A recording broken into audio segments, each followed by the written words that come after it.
برائی کو اللہ تبارک تعالیٰ اللہ کے رسول صلی اللہ علیہ وسلم کی زبانی ہم سب کو وعدہ فرما رہے ہیں کہ برائی بھی مٹا دی جائے گی، نیکی کا اجر بھی ملے گا۔ وَخَالِقِ النَّاسِ بِخُلُقٍ حَسَنٍ، اور آپ علیہ السلام نے چونکہ ایک انسان کو معاشرتی مزاج دیا ہے، مجمع میں اور لوگوں کے ساتھ رہن سہن کا حکم ہے۔ ہمارے یہاں رہبانیت اور جنگل میں بس کر کے خوب اطاعت کر دینا اور لوگوں کے میل جول سے اپنے آپ کو بچا کر کے اچھے کام کر لینا، اس کی ترغیب نہیں دی جاتی۔ اسی لیے روایت میں ہے اللہ کے رسول صلی اللہ علیہ وسلم سے یہ بات پوچھی گئی کہ ایک صاحب وہ ہیں جو اپنے فرائض کا پورا پاس و لحاظ رکھ رہے ہیں اور خلوت نشینی میں ہے، تنہائی میں ہے، نہ کسی سے میل جول نہ کسی سے کوئی معاملہ، اور جب میل جول نہیں تو صبر کی ضرورت بھی نہیں۔ اور ایک صاحب وہ ہیں جو اپنے فرائض کی نگہبانی کے ساتھ لوگوں کے ساتھ میل جول رکھ کر کے ان کی طرف سے ناگوار چیزیں جو پیش آ رہی ہے ان ناگوار چیزوں کو برداشت کرتے ہوئے صبر سے کام لے رہے ہیں۔ ان دونوں میں کون بہتر ہے؟ آپ علیہ السلام نے فرمایا وہ صاحب جو لوگوں کے ساتھ میل جول رکھ کر کے ان کی اذیتوں، ان کی طرف سے پہنچنے والی تکلیفوں اور مصیبتوں پر برداشت کرتے ہوئے صبر سے کام لیتے ہوئے زندگی گزارتے ہیں، یہ شخص افضل ہے۔ وَخَالِقِ النَّاسِ بِخُلُقٍ حَسَنٍ، لوگوں کے ساتھ اچھے اخلاق سے پیش آنا،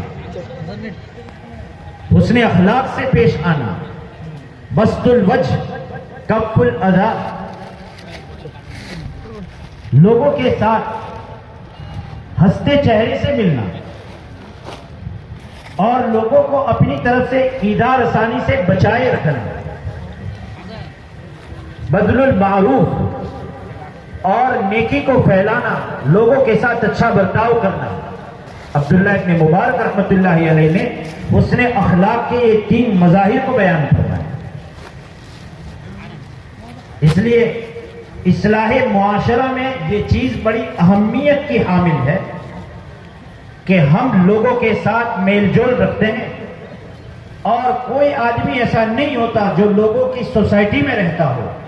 اور سارے کے سارے واقعات اس کے مزاج اور اس کی طبیعت کے موافق ہی ہوتے رہیں، یہ نہیں ہوتا۔ اس لیے اس کی طبیعت کے خلاف، اس کے مزاج کے خلاف، ہماری اپنی طبیعت کے خلاف، ہماری اپنی چاہت کے خلاف بہت سے واقعات پیش آتے رہیں گے، اور پھر اس کے باوجود بھی لوگوں کے ساتھ حسن اخلاق سے پیش آنا،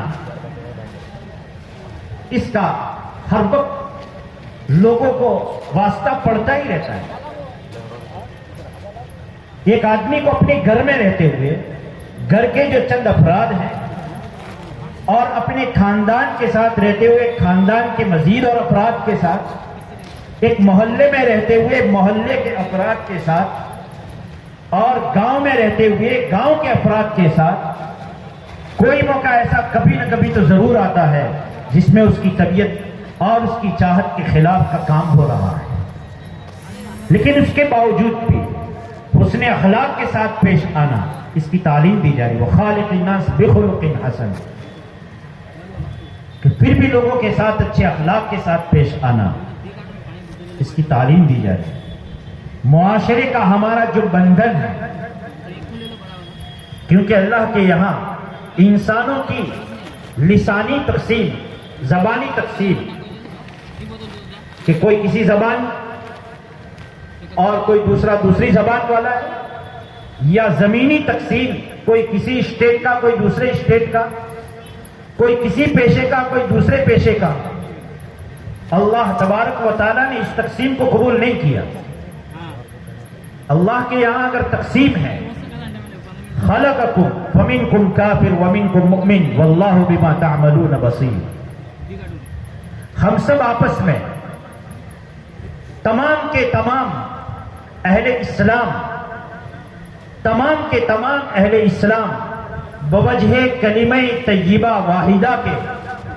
سب ایک برادری کے لوگ ہیں، گرچہ ہم تو اس سے اوپر ہٹ کر کے بھی کہ تمام کے تمام بنو آدم، تمام کے تمام انسان ایک اللہ کی پیداوار ہے